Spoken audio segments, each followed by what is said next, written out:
Welcome to today's Daily Manna of Saturday, the 1st of August 2026. Today's topic is Escaping Looming Catastrophe. Our text is taken from Jeremiah chapter 21 verse 1 to 14. Verse 1. The word which came unto Jeremiah from the Lord, when King Zedekiah sent unto him Pasha the son of Melchiah, and Zephaniah the son of Mosiah the priest, saying, Inquire, I pray thee, of the Lord for us. For Nebuchadrezzar king of Babylon maketh war against us. If so be that the Lord will deal with us according to all his wondrous works, that he may go up from us.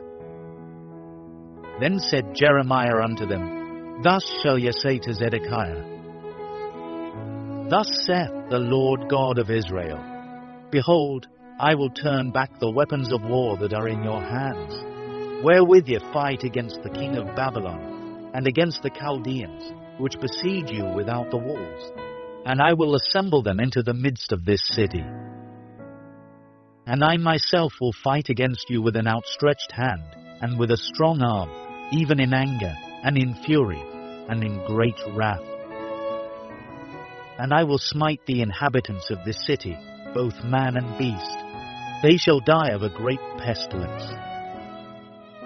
Verse 7. And afterward, saith the Lord, I will deliver Zedekiah king of Judah, and his servants, and the people, and such as are left in this city from the pestilence, from the sword, and from the famine, into the hand of Nebuchadrezzar king of Babylon, and into the hand of their enemies, and into the hand of those that seek their life.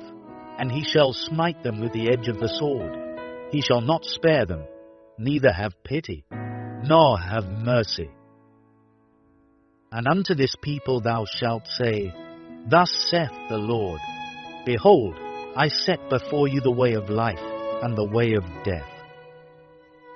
He that abideth in this city shall die by the sword, and by the famine, and by the pestilence.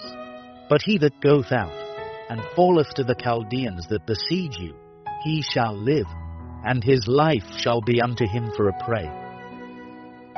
For I have set my face against this city for evil, and not for good, saith the Lord. It shall be given into the hand of the king of Babylon, and he shall burn it with fire. And touching the house of the king of Judah, say, Hear ye the word of the Lord.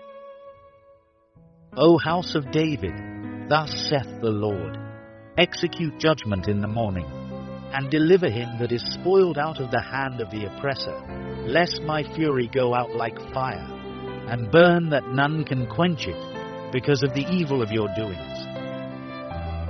Behold, I am against thee, O inhabitant of the valley, and rock of the plain, saith the Lord, which say, Who shall come down against us? Or who shall enter into our habitations? Verse 14. But I will punish you according to the fruit of your doings, saith the Lord, and I will kindle a fire in the forest thereof, and it shall devour all things round about it.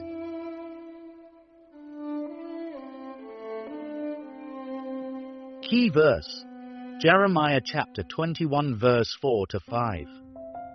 Thus saith the Lord God of Israel, Behold, I will turn back the weapons of war that are in your hands, wherewith ye fight against the king of Babylon, and against the Chaldeans, which besiege you. And I myself will fight against you with an outstretched hand and with a strong arm, even in anger, and in fury, and in great wrath.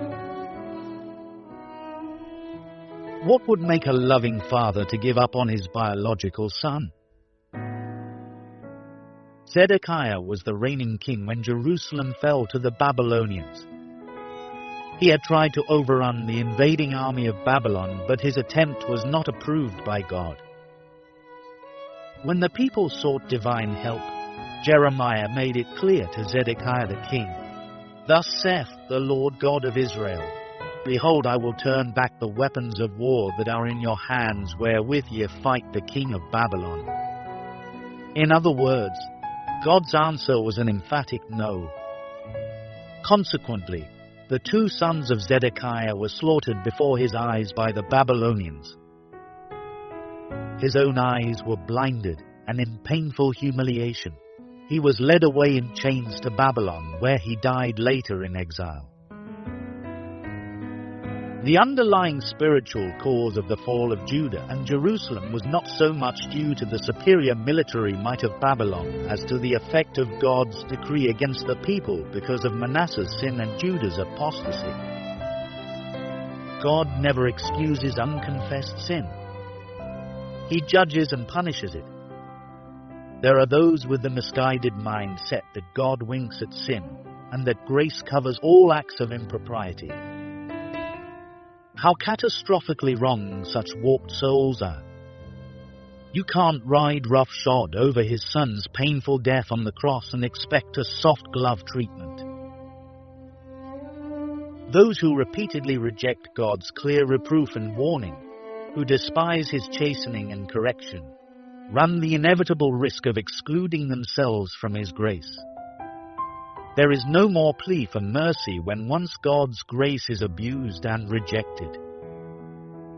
God's love must not be taken for granted. This dispensation of grace does not give license for carelessness and recalcitrant behavior.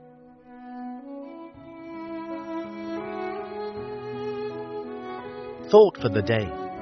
Kings and rulers are not to take God's grace for granted.